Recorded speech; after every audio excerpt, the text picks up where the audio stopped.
हम लोग पढ़ रहे थे मुगल शासन की स्थापना चैप्टर, जो कि हमने NIOS की क्लास 12 से लिया था। और क्लास 12th में सब्जेक्ट था हिस्ट्री, या हिंदी में कहें तो इतिहास। तो इससे पहले हम लोगों ने क्या क्या पढ़ा था, थोड़ा सा उसको आप जरा याद करें। इससे पहले हम समझ चुके थे हुमायूं को, और हुमायूं में हमने देखा था कि हुमायूं के साथ शेरशाह के 2 युद्ध हुए थे, और ये दोनों युद्ध हमने देखे थे 1539 और 1540 में। 1539 में हमने देखा था चौसा का युद्ध, और 1540 में हमने देखा था कन्नौज का युद्ध। ये हम लोग पढ़ चुके हैं, बस मैं आपको समझाने के लिए बता रहा हूँ कि किस तरह से कहानी आगे की जुड़ रही है। तो 1540 में कन्नौज के युद्ध में हुमायूं हार गया, और हुमायूं क्या करता है, 1540 के बाद ही भारत छोड़ करके चला जाता है। कहाँ के लिए? ईरान के लिए।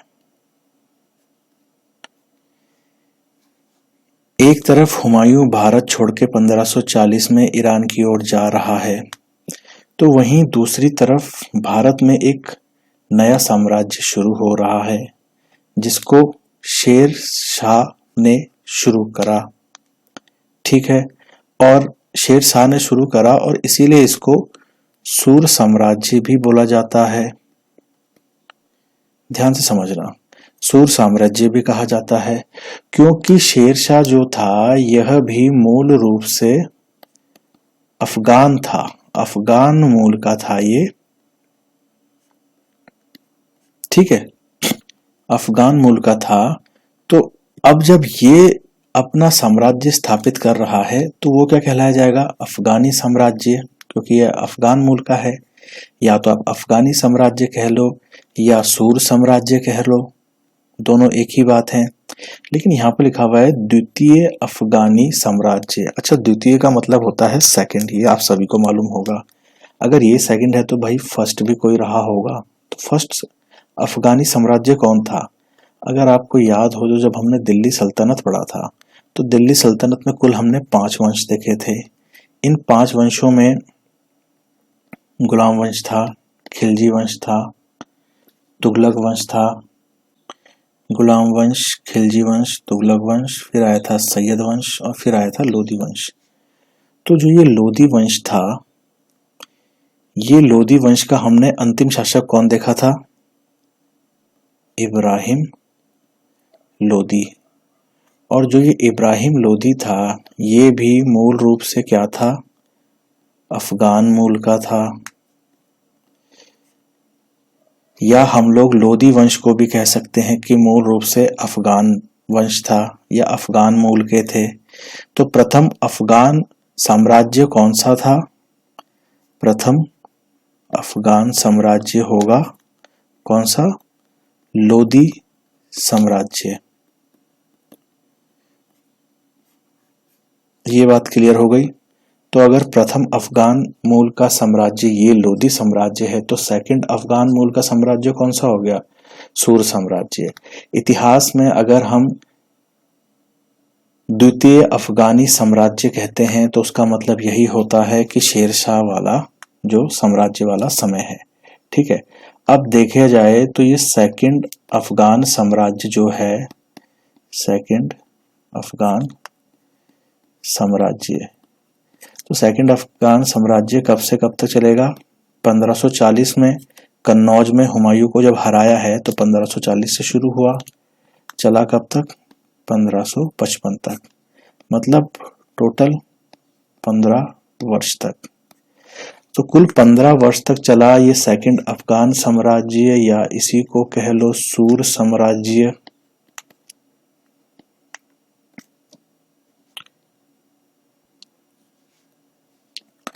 और इन 15 वर्षों में कुल मिलाकर के 5 शासक हमें देखने को मिलेंगे। मतलब एक तरह से कहें तो जैसे हम राजा कहते हैं, हर वंश में एक के बाद एक राजा आता रहता है। तो यहाँ पर इस सूर साम्राज्य या अफगान साम्राज्य में हमें कुल 5 शासक देखने को मिलेंगे। तो ये थोड़ी सी हमने बात समझी कि द्वितीय अफगानी साम्राज्य क्या था, जिसमें शेरशाह सूरी ने इसको स्थापित करा था। किसको हराने के बाद? हुमायूं को। हुमायूं को हराया शेरशाह सूरी ने कब? 1540 में और 1539 में। 1539 में चौसा का युद्ध हुआ था, 1540 में कन्नौज का युद्ध हुआ था। ये सब आप समझ चुके थे। अब यहाँ पर आप जरा दोबारा से ध्यान दें कि 1540 में हुमायूं भारत छोड़ के जा रहा है, किधर के लिए? ईरान के लिए। अब 1540 से जब ईरान जा रहा है तो उस समय जा रहा है तो भाई बीच में एक समय आएगा 1541-1542 वाला समय, 1541 और 1542 वाला टाइम। तो इस समय पर क्या हुआ, जरा इसको देखते हैं।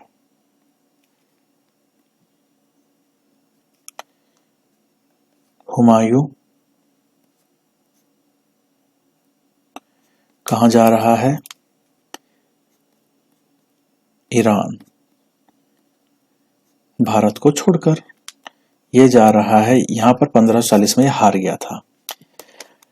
1540 के बाद 1542 का समय आता है और ये इस समय होता है सिंध वाले क्षेत्र पर। सिंध वाले क्षेत्र पर। और अगर आज देखा जाए भारत के नक्शे पर, तो अगर हम नक्शा बनाएं तो जो इस तरफ तुम्हारा पाकिस्तान वाला क्षेत्र है, जहां पर आज पाकिस्तान है, इसी जगह पर एक जगह है सिंध। सिंध वाली जगह पर 1542 में ये था। और यहां पर सिंध वाली जगह में एक पर्टिकुलर अगर हम क्षेत्र का नाम लें तो अमरकोट। अमरकोट नाम की जगह पर इनको एक पुत्र हुआ। मतलब इनकी वाइफ कौन थी? वाइफ को एक पुत्र हुआ और पुत्र का नाम था क्या? अकबर। पुत्र का नाम था अकबर और अकबर इनका पुत्र का यहाँ पर जन्म होता है। और इनकी अगर हम वाइफ की बात करें, हुमायूं की पत्नी कौन थी जिनसे इनको अकबर हुआ? तो पत्नी का नाम था हमीदा बानो। ठीक है, था हमीदा बानो बेगम। हमीदा बानो बेगम से सिंध वाले क्षेत्र में 1542 में हुमायूं का एक पुत्र होता है, मतलब इसका जन्म हुआ, जिसका नाम था अकबर। अब ये बात आप बस इतनी ही याद रखो। इसके बाद हम लोग अकबर भी जब कहानी में आएगा या हुमायूं के बारे में कोई बात आती है तो आपको कहानी जोड़ने में दिक्कत नहीं होगी। बस इतना सा याद रखना कि जब हुमायूं यहाँ से हार करके शेरशाह सूरी से ईरान की ओर जाने के लिए था तो बीच में ही 1542 में सिंध वाले क्षेत्र में अमरकोट नाम की जगह पर इनको एक पुत्र हुआ जिसका नाम था अकबर। और इनकी कौन सी वाली पत्नी से? पत्नी का नाम क्या था? हमीदा बानो बेगम से पुत्र की प्राप्ति हुई। ठीक है, इसका जन्म हो चुका है अकबर का यहाँ पर 1542 में। यहाँ पर हम अकबर वाले और ये हुमायूं वाली बात को छोड़ देते हैं क्योंकि ये घटना उसी समय घट रही है जिस समय सूर साम्राज्य है, तो ये समझना भी आवश्यक था। अब हम लोग वापस अपने टॉपिक पर आते हैं जो हम पढ़ रहे थे, सूर साम्राज्य। सूर साम्राज्य, जैसा कि आप सभी को मालूम है कि जो हम सूर साम्राज्य पढ़ रहे हैं अभी, ये 1540 से लेकर के 1555 का है। ठीक है, इस समय के बीच में जो अगर हम इसकी संस्थापक की बात कर रहे हैं, मतलब फाउंडर कौन रहा है, तो हमने शेरशाह का नाम बताया आपको। अब सारी बातें हम पढ़ेंगे सूर साम्राज्य के बारे में, तो लेकिन उससे पहले हमें शेरशाह के बारे में समझना होगा क्योंकि आपके सिलेबस में शेरशाह के बारे में भी बातें बताई गई हैं, तो आपको शेरशाह के बारे में भी पढ़ना होगा। तो सबसे पहले अब हम सूर साम्राज्य को तो हमने देख लिया कि 1540 से 1555 चलेगा, लेकिन जो उसका संस्थापक है उसके बारे में व्यक्तिगत पर्सनल उसकी डिटेल अब हम थोड़ी सी समझते हैं क्योंकि आपके सिलेबस में ये है। अदरवाइज मैं आपको ये समझाता नहीं। ठीक है, सिलेबस में तो आपको भाई ये समझना ही आवश्यक है, क्या पता सवाल इसी से बन जाए। ठीक है,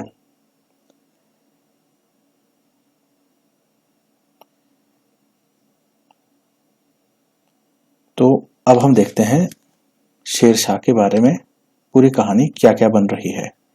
तो आप लोग ध्यान से समझते रहें।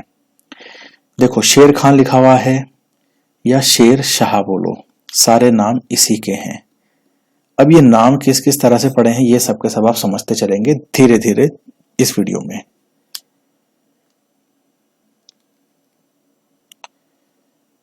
अगर इनकी बात करी जाए शेर शाह की, तो इसके बचपन का नाम क्या था? फरीद। छोटे में इसका नाम फरीद रखा गया था। ठीक है। पिता का नाम क्या था इनका? हसन खान। पिता कौन थे? भाई जौनपुर के जमींदार। ये जौनपुर कहाँ पड़ता था? अगर हम आज की या उस समय की बात करें तो बिहार के ही एक कोने पर या बिहार के ही किसी कोने में ये जौनपुर नाम की जगह पड़ती थी। बस इतना समझ लो, बिहार के ही किसी एंड पॉइंट पर। ठीक है, बिहार के ही आसपास एक जौनपुर नाम की जगह पड़ती थी जहां पर इसके पिताजी जागीरदारी का काम किया करते थे। अब जागीरदारी क्या होता है, थोड़ा सा इसको भी समझ लेते हैं। मान लो कोई सरकार के अधीन नौकरी कर रहा है, मतलब गवर्नमेंट। अब गवर्नमेंट का मतलब क्या हुआ उस समय में? राजा।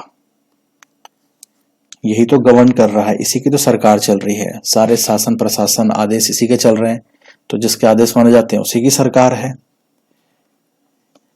तो जो गवर्नमेंट के अधीन काम करता था, कोई भी हो, चाहे कोई सरकारी नौकरी कर रहा है, लेकिन सरकार के पास उसको देने के लिए क्या नहीं है? सैलरी। क्या नहीं है? सैलरी मतलब वेतन। ध्यान से समझना। सरकारी नौकरी कोई कर रहा है लेकिन सरकार के पास उस मुलाजिम के लिए जो तनख्वाह है वो नहीं है, तो सरकार क्या करती थी? उसको बोलती थी, भाई मान लो तुम्हारी तनख्वाह है, मान लो फॉर एग्जांपल, आज के हिसाब से एग्जांपल देता हूँ, 50,000 रुपीज तनख्वाह है तुम्हारी। तो हम तुम्हें पैसे तो दे नहीं सकते, तुम एक काम करो, एक जमीन का टुकड़ा ले लो। ये एक जमीन का टुकड़ा दे दिया, एक जमीन का टुकड़ा, जमीन का टुकड़ा। अब जमीन का टुकड़ा मतलब ये नहीं कि किसी कोने में कोई बंजर भूमि या कोई पहाड़ का कोई ऐसा ही क्षेत्र दे दिया जंगल वाला, नहीं। ऐसा जमीन का टुकड़ा दिया जाता था जिससे टैक्स वसूला जाता था, मतलब कर बोलते हैं जिसको।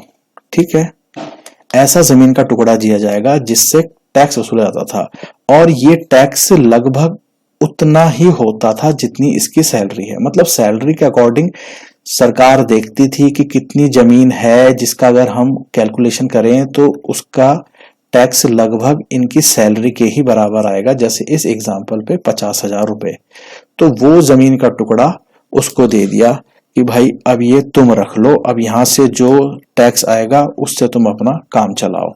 ठीक है, तो ऐसा ही कुछ जमींदारी या जागीरदारी वाला काम वो किया करते थे उसके पिताजी। ठीक है, तो यहां पर पिता का नाम हसन खान, हसन खान जौनपुर के जागीरदार। आगे बात समझ में? ठीक है। अब क्या हुआ कि जो शेर खान है उसने बचपन में ही अपना घर छोड़ दिया। अपना घर क्यों छोड़ दिया? क्योंकि जो इनकी वास्तविक माँ है, जिस माँ ने इनको जन्म दिया है, उनकी हो गई थी मृत्यु।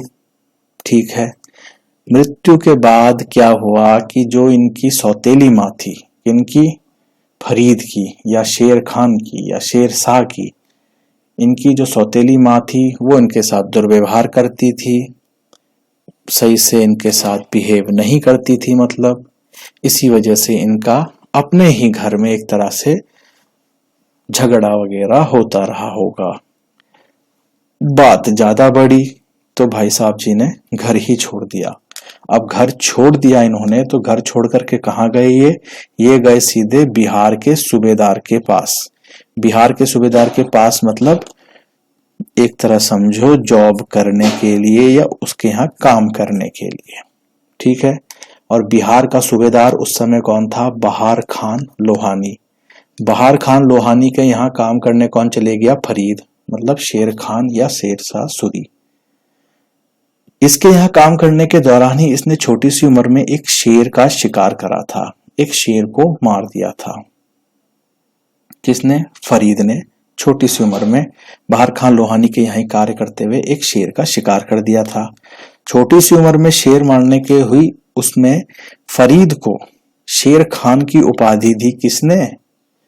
बहार खान लोहानी ने। तो यहाँ से आप देख रहे हैं कि जिस बालक का नाम अभी तक फरीद था, उसका नाम शेर खान होने लग गया। ये एक तरह से ये कहें कि ये टाइटल शेर खान का फरीद को कब दिया गया, जब उसने एक शेर को मार दिया छोटी सी उम्र में। आई बात समझ में? ठीक है, आगे बढ़ते हैं। अगर शेर शाह के बारे में और बातें बताई जाए तो शेर शाह अफगान मूल का था। आपको पहले ही बताया अफगान मूल का था, इसी वजह से सेकंड अफगान साम्राज्य भी कहा जाता है। कुछ समय बाद इनके पिता की मृत्यु होती है। उसके बाद जो जागीर है उसको लेकर के परिवार के संग इनका संघर्ष भी होता है। आगे चल करके यह अफगान प्रमुख बनते हैं और बंगाल के शासक महमूद शाह को हराते हैं। साथ ही साथ बंगाल में जो किसी प्रकार के एक अफगान बागी लोग थे जो विद्रोह कर रहे थे इनके अगेंस्ट, उनको भी हराते हैं, या साधारण शब्दों में समझे कि ये बंगाल को भी जीतते हैं। बिहार में शेर खान ने प्रमुख शक्ति को हरा करके स्वयं को स्थापित करा। 1539 और 1540 में इन्होंने चौसा का युद्ध और कन्नौज का युद्ध लड़ा। ये बात आप समझ चुके थे पहले ही। हुमायूं को हरा करके इन्होंने मुगल शासन को समाप्त करा और उत्तर भारत में एक प्रमुख शक्ति के रूप में अपने आप की पहचान बनाई। तो ये कुछ बातें आप देख रहे हैं यहाँ पर, किसके बारे में? शेर खान के बारे में, कि किस तरह से उनका नाम एक फरीद था, फिर उन्हीं का नाम शेर खान पड़ा एक तरह से। फिर उसके बाद आपने देखा कि इन्होंने किस किस तरह से कौन कौन से क्षेत्रों को जीता, बिहार बंगाल को जीत करके। और धीरे धीरे जो अगर आप आगे देखेंगे तो शेर खान ने या शेर शाह ने लगभग संपूर्ण उत्तर भारत में अपनी एक शासक की प्रवृत्ति को कायम रखा और पूरा उत्तर भारत लगभग एक तरह से इनके अधीन हो चुका था। तो ये सब बातें हमने देखी शेर खान के बारे में। शेर खान जब अपने अभियान चला रहे हैं, मतलब इतने बड़े क्षेत्र को जीत रहे हैं, तो उन्होंने समय समय पर कई सारे आक्रमण करे, कई अभियान चलाए। किसी भी क्षेत्र को जीतने के लिए पहले वहां पर ऑलरेडी कोई ना कोई शासक होगा, तो उसको हराने के लिए युद्ध लड़े जाते हैं, तो उसको एक तरह से अभियान कहा जाता है। तो शेर खान जब उत्तर भारत की एक बड़ी शक्ति बन रहा है, तो ऑलरेडी वो किसी न किसी को तो हरा ही रहा होगा जो वहां पहले से ही शासन कर रहा होगा। तो शेर शाह ने कई अभियान करे। उन अभियानों में जो आपके सिलेबस के अकॉर्डिंग प्रमुख है, हम उन बातों पे ध्यान देते हैं। 1545 में इन्होंने कालिंजर किले पर आक्रमण करा। अच्छा, 1545 में कालिंजर किले पर जो इन्होंने आक्रमण करा, आक्रमण करने का इनका तरीका क्या था? तोप के द्वारा बारूद फेंका जा रहा था। किस पर? किले पर बारूद फेंका जा रहा था। लेकिन हुआ क्या? ये बारूद गया फिसल, किले पर टकरा करके ये क्या गया? फिसल गया।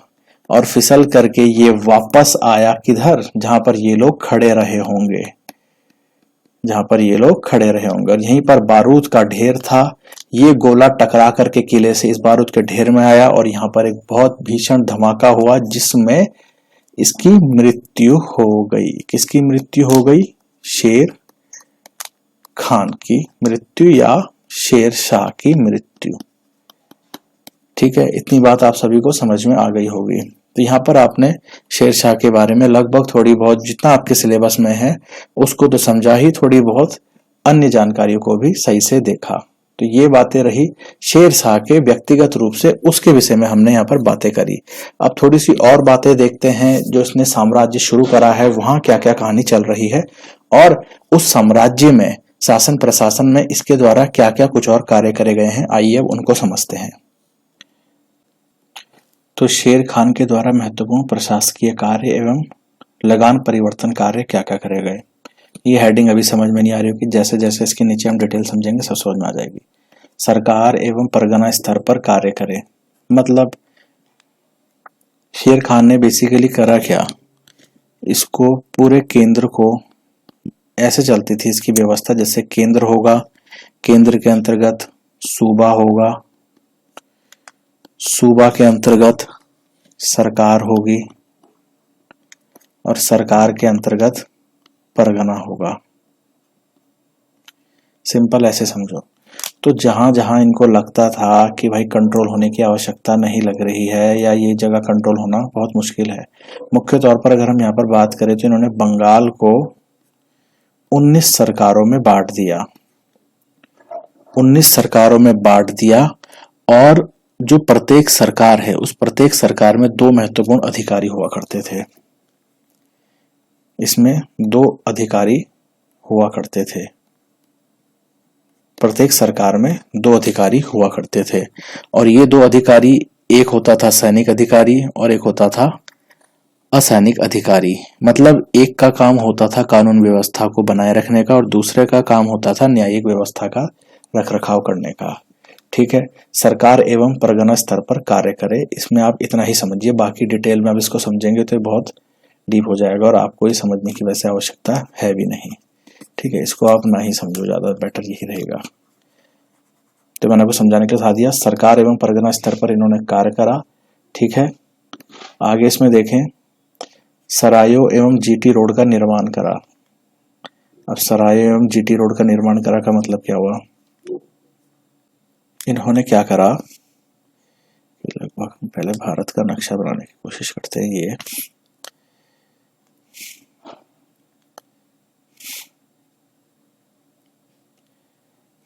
लगभग भारत का नक्शा ये रहा। ठीक है, आज आप लोग देखते हैं कि इस तरफ पे पाकिस्तान है। क्या है इस तरफ पे? पाकिस्तान। इधर पे कहीं पर आपका पड़ जाता है कलकत्ता। कलकत्ता यहां पर नहीं है जहां पर ये पॉइंट करा है, इसी तरफ पे समझो। तो इधर से लेकर के इधर तक एक रोड बनवाई और इस रोड को क्या कहा गया? GT road, grand trunk road. ठीक है, तो जीटी रोड का निर्माण किसने करा था भाई? शेर खान ने। ठीक है, कहां से जाती थी? कलकत्ता से लेकर पेशावर तक। आई बात समझ में? कई सरायों का निर्माण करा, मतलब जो शेर खान था इसने कई सड़कों का निर्माण कराया। मतलब रोड, आप सभी को मालूम होगा, सड़कों का निर्माण कराया। और इन सड़कों पर उन्होंने एक तरह से आप ये समझिए कि कमरे बनवाए, गेस्ट हाउस या एक तरह से रेस्ट रूम टाइप करके आराम करने के लिए। और इनकी संख्या बताई जाती है लगभग 1700। और इन 1700 में हिंदू एंड मुस्लिम दोनों के लिए इन्होंने अलग अलग प्रकार के कमरे बनवा रखे थे, सेपरेट कर रखा था। तो सरायों का मतलब यही है, जो विश्राम गृह टाइप के आप समझ सकते हैं, वो इन्होंने बनवाए थे। किसने? शेर खान ने। ठीक है, लगभग 1700 के आसपास, जिसमें जो लोग सफर कर रहे हैं वो लोग आराम कर सकते हैं। एक तरह से ये सरायों का काम संचार के लिए भी करा जाता था, अर्थात डाक व्यवस्था के लिए, कुछ सूचना का आदान प्रदान करने के लिए भी इन जगहों का इस्तेमाल करा जाता था। तो डाक सेवाओं के लिए भी इन सरायों का इस्तेमाल किया जाता था। ठीक है, तीसरी बात करें तो न्यायिक प्रणाली को इन्होंने व्यवस्थित करा। मतलब अगर शेर शाह की बात करी जाए तो वह न्याय व्यवस्था को सबसे बड़ा, धार्मिक कार्यों में सबसे बड़ा कार्य मानता था। और इसी के समय पर न्याय व्यवस्था इतनी मजबूत थी कि ऐसा बताया जाता है कि एक बुढ़िया एक बक्से में सोना लेकर के जा रही थी। ध्यान से समझे, एक बुढ़िया सर पर सोने का बक्सा लेकर जा रही थी, लेकिन उसे रास्ते में कोई चोर नहीं मिला। तो इस कथन से आप यह समझ सकते हैं कि न्याय व्यवस्था कितनी मजबूत रही होगी कि कोई व्यक्ति इतना कमजोर आदमी होने के बावजूद, जिससे कोई भी चुरा सकता है, कोई भी आसानी से छीन के जा सकता है, उस तक से किसी ने कोई प्रकार की लूट नहीं करी। तो ये दर्शाता है अपने आप में ही कानून व्यवस्था कितनी मजबूत है। तो ये अब्बास खान सरवाली ने एक कथन दिया था, किस समय के लिए? शेर खां के समय में न्यायिक व्यवस्था को लेकर कि एक बुढ़िया सर पर सोने का बक्सा लेकर जा रही है और उसे रास्ते में कोई चोर नहीं मिला। तो इन सब बातों से दर्शाया जाता है कि न्याय व्यवस्था बहुत मजबूत थी। और शेर खां का सबसे बड़ा गुण यही था कि वह न्याय व्यवस्था में बहुत विश्वास रखता था और उसने अपने आप को सुल्तान उल अदल की उपाधि भी दी थी। और वह अगर सभी धार्मिक कार्यों में हम देखा जाए उसके हिसाब से, शेर खान के नाम से, तो वह न्याय कार्यों को सबसे बड़ा धार्मिक कार्य मानता था। मतलब किसी को न्याय दिलाना ही उसका सबसे बड़ा मोटो रहा करता था। तो न्यायिक प्रणाली को उसने व्यवस्थित करा, साथ ही साथ उसने रोहताजगढ़ किले का भी निर्माण करा। अगर हम सुरक्षा से संबंधित बात करें तो शेरशाह ने रोहताजगढ़ किले का भी निर्माण करा। रोहताजगढ़ किले का निर्माण क्यों करा, आपको ये समझना होगा।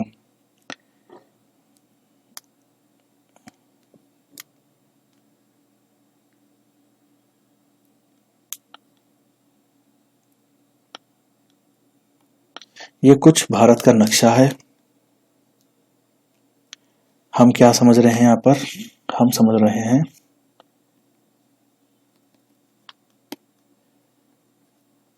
रोहताजगढ़ किले के बारे में, ठीक है।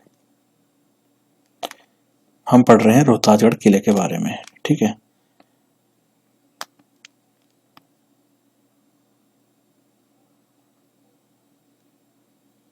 ठीक,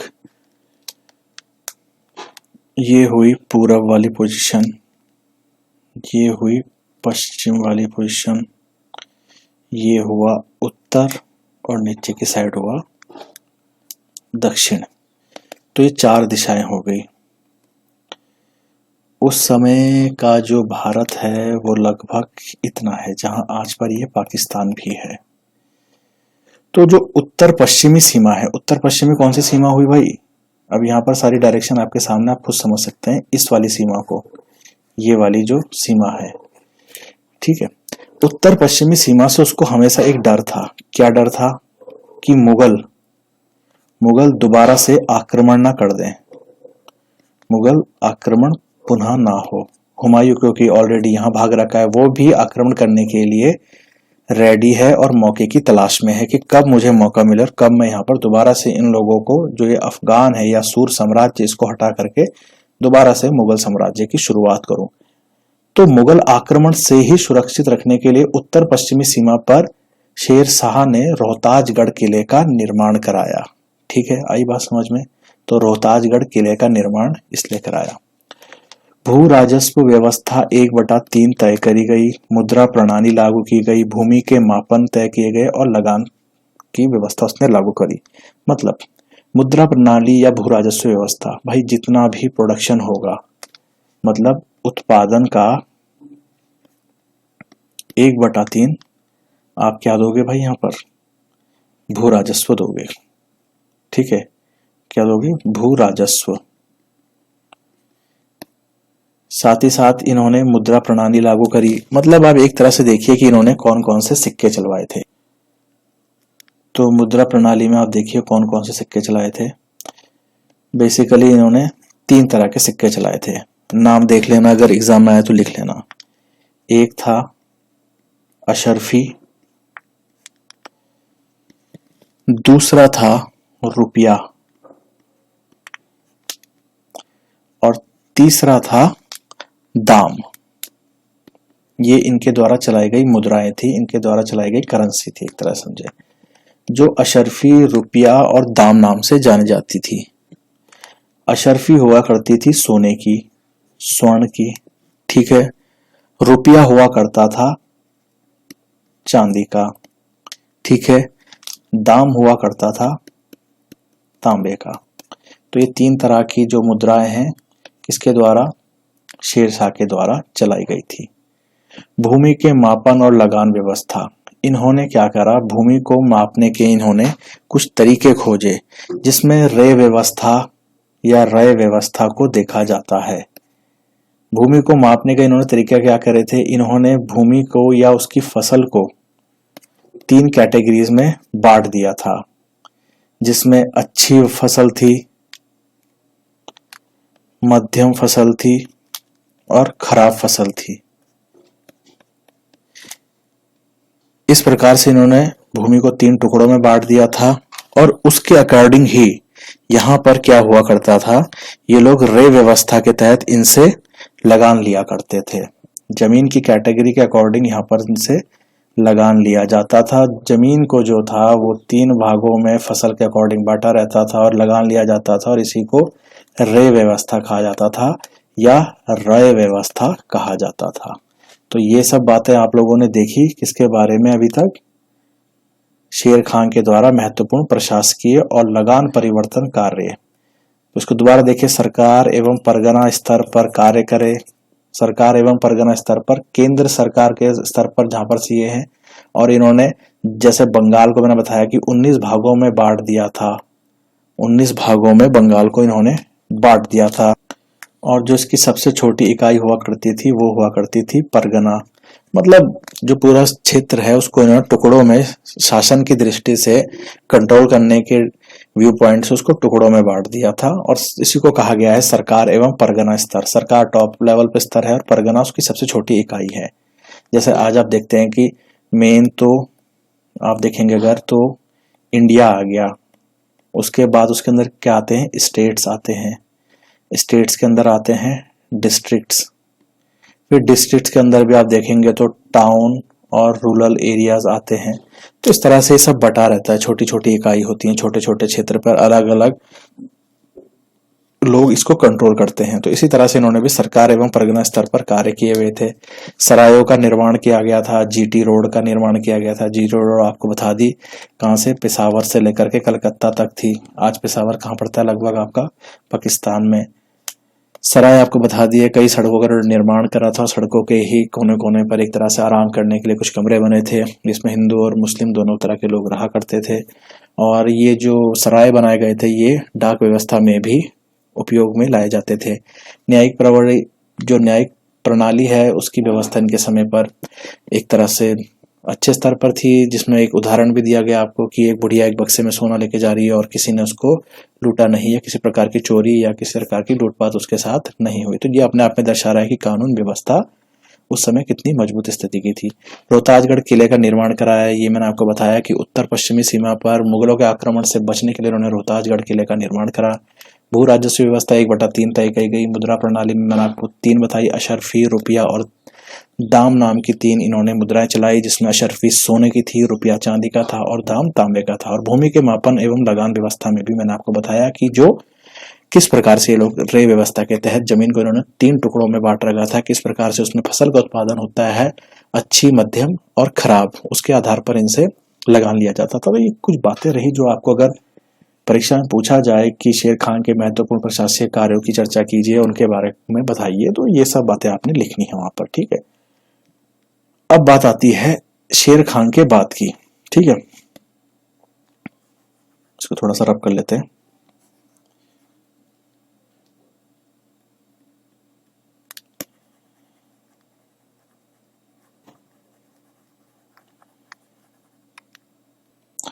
तो अब हमने देखना है शेर खान के उत्तराधिकारियों के बारे में कि भाई शेर खान के बाद या शेर शाह के बाद अगला शासक कौन बन रहा है। तो ध्यान से देखें इस बात को, जरा सा एक बात को और याद करें कि शेर खान जो था, शेर खान के बाद की बात करें तो शेर खान की मृत्यु कैसी हुई, अभी मैंने आपको बताया था, कालिंजर किले पर आक्रमण के दौरान। कालिंजर किले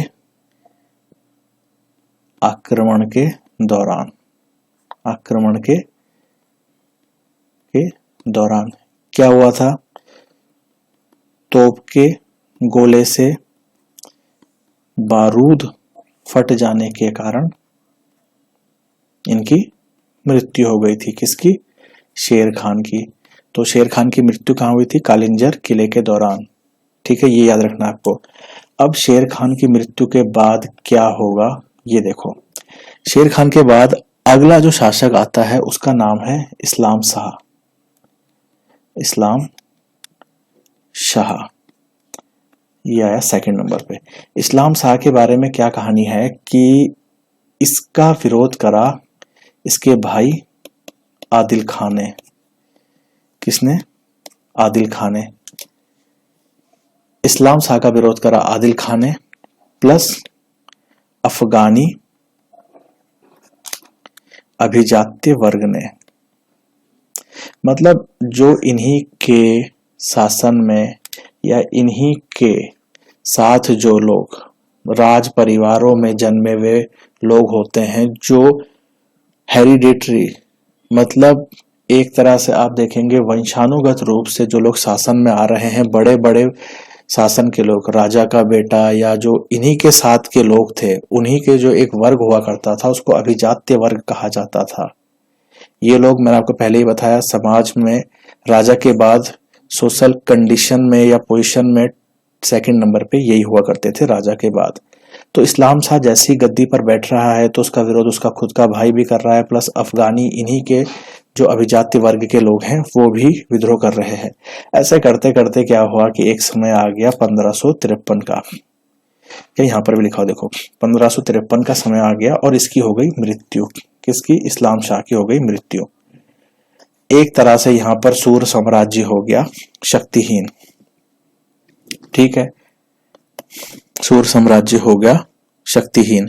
और इसके बाद क्या होगा कि एक तरह से आप देखिए, आदिल शाह था,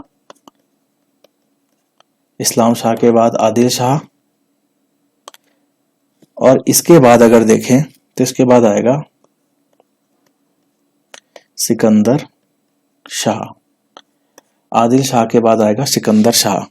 और सिकंदर शाह जब तक शासक बन रहा है, ये 5वें नंबर का है। वैसे मैं आपको भी क्रम भी बता दूंगा, लेकिन कहानी समझाने के लिए मैं आपको बता रहा हूँ कि अंतिम जो सूर साम्राज्य का शासक है वो रहेगा सिकंदर शाह। और इस समय तक जो सूर साम्राज्य है वो एक तरह से बहुत कमजोर स्थिति में है। अच्छा, अब सूर साम्राज्य कमजोर स्थिति में है तो इसका सबसे ज्यादा फायदा कौन उठाएगा, इसको आगे देखते हैं।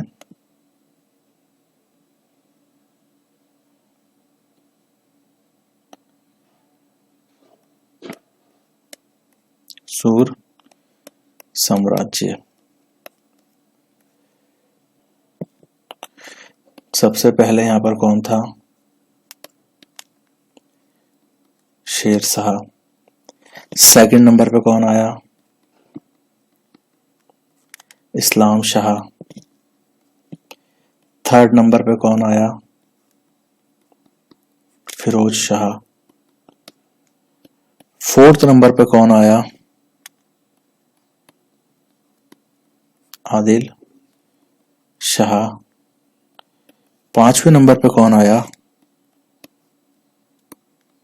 सिकंदर शाह सूर। तो ये कुछ क्रम है सूर साम्राज्य का। शेर शाह आपने देख लिया, कालिंजर अभियान के दौरान इसकी मृत्यु हो गई तोप का गोला फटने से। इसके बाद इस्लाम शाह बना, इस्लाम शाह का विरोध फिरोज शाह ने करा। ठीक है, आदिल शाह के बाद, मतलब फिरोज शाह के बाद आदिल शाह बनेगा अगला शासक। आदिल शाह के बाद जो आपको याद रखना है वो इंपॉर्टेंट है, ये सिकंदर शाह सूर। तो जिस समय ये शासक बन रखा है इस समय यह कमजोर स्थिति में है अभी। कौन कमजोर स्थिति में है? कौन अभी? सूर साम्राज्य। सूर साम्राज्य अभी कमजोर स्थिति में है और इस चीज का कोई इंतजार कर रहा था कि कब सूर साम्राज्य कमजोर स्थिति में आए। किसको था इंतजार? उसका नाम आपके सामने लिखा हुआ है। हुमायूं को था इंतजार। किसका? इनकी कमजोरी का। तो जब सिकंदर शाह सूर शासन में बैठ रहा है तो समय चल रहा है 1555। और आपको अगर याद हो तो मैंने सूर साम्राज्य का समय क्या बताया आपको? 1540 से लेकर के 1555, मतलब लगभग 15 वर्ष। अब आप देखिए 1555 का समय आ चुका है जिस समय सिकंदर शाह सूर शासक है। तो मतलब आप खुद ही समझ रहे होंगे टाइम से देख करके कि यहाँ पर अब सूर साम्राज्य का समाप्ति होने ही वाला है। तो हुमायूं ने क्या करा? सिकंदर शाह सूर के साथ एक तरह से लड़ाई करी और 2 युद्ध हुए इनके बीच में। क्या हुए? 2 युद्ध हुए। इन 2 युद्धों के अगर नाम देखे जाए तो एक है मच्छीवाड़ा का युद्ध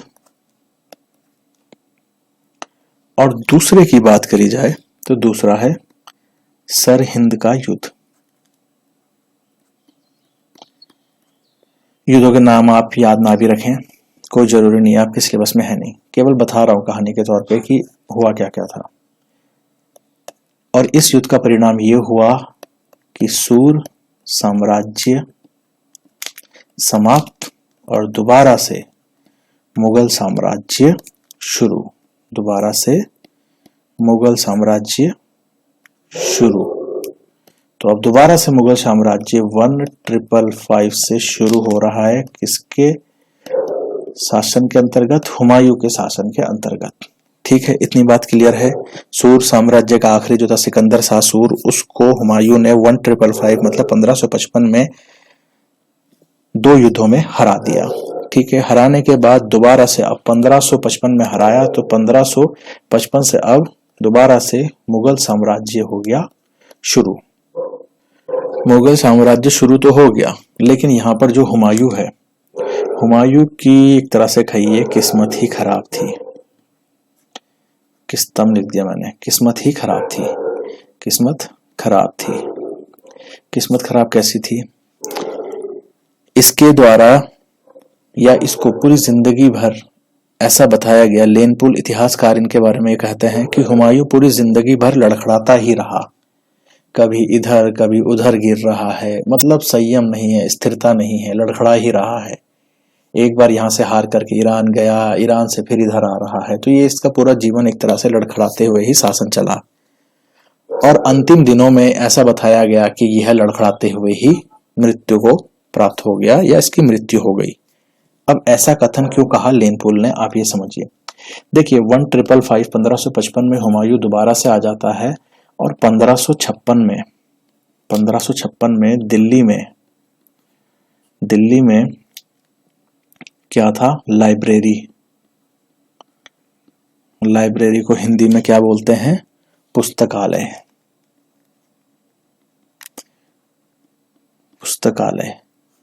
पुस्तकालय की सीढ़ियों से गिर करके इनकी मृत्यु हो गई। सीढ़ियों से गिर करके मृत्यु हो गई। किसकी? हुमायूं की। कब? 1556 मतलब लगभग 1555 में जीते थे, एक साल भी पूरा नहीं हुआ था, 1556 में ही। और महीना अगर हम देखें तो जनवरी का महीना था। 1556 जनवरी में ही लाइब्रेरी दिल्ली में थी, वहां की लाइब्रेरी की सीढ़ियों से गिर करके इनकी मृत्यु हो गई। और अगर पर्टिकुलरली लाइब्रेरी का नाम भी आपको लिखना हो तो इसका नाम था शेर मंडल पुस्तकालय। शेर मंडल पुस्तकालय की सीढ़ियों से गिर करके हुमायूं की मृत्यु हो गई। तो इसी बात के आधार पर इतिहासकार लेनपुल ने कहा है कि हुमायूं जिंदगी भर लड़खड़ाता ही रहा और लड़खड़ाते ही उसकी मृत्यु भी हुई। ठीक है, तो यहाँ लड़खड़ाने का मतलब दोनों तरीके से दिखाया है कि जिंदगी भर भी इधर उधर लड़खड़ाता ही रहा और अंतिम रूप से ये लड़खड़ाना ही उसकी मृत्यु का कारण बना। ठीक है, और अगर आपको एक बात और बताऊं तो हुमायूं के बारे में ऐसा ही बताया जाता है कि जो हुमायूं था यह अफीम का सेवन भी किया करता था। अफीम सेवन मतलब नशीला पदार्थ, एक तरह से इसका नशा किया करता था। आपके सिलेबस में ये बता नहीं रखा है, हायर स्टडी में इन सब चीजों का जिक्र होता है, तो बस आपकी नॉलेज के लिए बता रहा हूँ। ठीक है, इसे ना भी लिखें तो कोई ज्यादा जरूरी नहीं, बस बता रहा था मैं आपको कि क्या क्या चीजें करता था, नशा वगैरह। हो सकता है नशे के दौरान ही गिर गया हो, चलो छोड़ो वो बात को, हमें क्या लेना। तो ये कुछ बातें रही जो आपने देखा कि किस तरीके से यहाँ पर हमने पूरा समझा कि जैसे आपने देखा कि पहले हुमायूं था, हुमायूं को यहाँ पर शेर शाह ने हराया कन्नौज और चौसा युद्ध में 1539 और 40 में। क्या हुआ? हुमायूं यहाँ से भाग करके ईरान गया। जब ईरान जा रहा था तो बीच में सिंध वाले क्षेत्र में लगभग 1542 के दौरान ही उसको एक बेटा हुआ। बेटे का नाम क्या है? अकबर। तो अकबर पैदा हो चुका है 1542 में, याद रखना। और ये जब हुमायूं यहाँ पर इसकी मृत्यु हो रही है 1556 में पुस्तकालय की सीढ़ियों से गिर करके, याद रखना 1556 में जैसे इसकी मृत्यु होगी वैसे ही ताजपोशी हो जाएगी किसकी? अकबर की। इसकी मृत्यु के बाद अगला शासक एक तरह से समझो कि अब अकबर आने वाला है कहानी में। ठीक है, भूलना मत।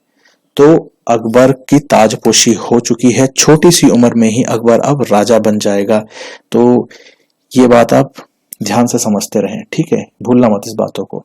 तो क्या कहा हमने कि हुमायूं जा रहा था भारत छोड़ करके ईरान की तरफ, बीच में क्या हुआ, अकबर का जन्म हुआ।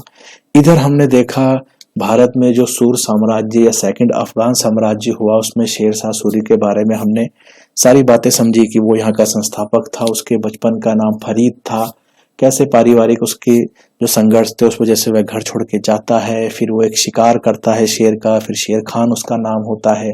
उसके बाद हमने उसके प्रशासन में कार्य देखे कि उसने क्या क्या चीजों का निर्माण करा, जिसमें हमने जीटी रोड का निर्माण देखा, सरायों का निर्माण देखा, एक तरह से विश्राम घर जो हुआ करते थे।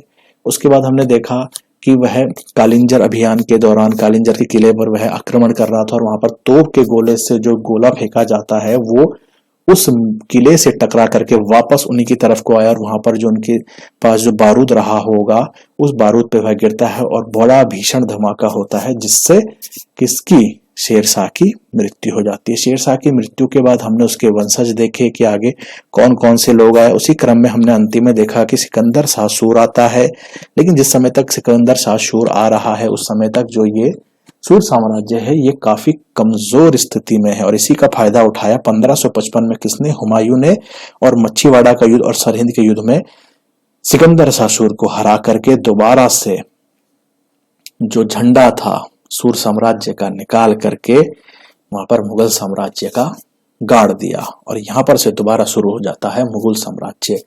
लेकिन जो हुमायूं था उसकी किस्मत ज्यादा सही नहीं थी, लड़खड़ाते हुए ही पूरा जीवन बीता और लड़खड़ाते हुए ही अंतिम सांस उसकी चली। तो यही लड़खड़ाने का कारण बताया गया कि जो उसकी राजधानी दिल्ली थी वहां पर एक पुस्तकालय था जिसका नाम था शेर मंडल।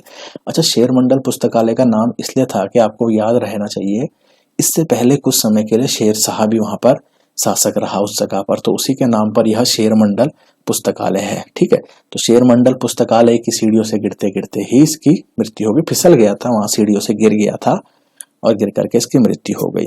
ठीक है, तो ये सारी बातें आपने देख ली। अब किसके बारे में, सूर साम्राज्य के बारे में। सूर साम्राज्य भी समाप्त हो गया। समाप्ति के बाद हुमायूं आया, हुमायूं भी लगभग 1 साल भी शासन नहीं कर पाया और उसकी मृत्यु हो गई। उधर 1542 में अकबर का जन्म हो चुका है और अब अकबर अगला शासक बनेगा और अकबर के बारे में अब हम लोग कहानी इसके बाद वाले लेक्चर में देखेंगे। ठीक है, तो आई होप आपको सब बातें समझ में आ रही होंगी अच्छे से। कुछ भी बात होगी, कुछ प्रॉब्लम होगी तो आप कमेंट के या व्हाट्सएप के माध्यम से जुड़ सकते हैं। ठीक है, तो ध्यान से इसको देखना और मन लगा के पढ़ाई करना और सारे नोट्स अपने बनाते रहो। बहुत ईजी हो जाएगा जो आपका ये सब्जेक्ट है जो भी आप पढ़ रहे हैं हिस्ट्री का। ठीक है, चलो फिर इस वीडियो को यहीं पर एंड करते हैं। Thank you.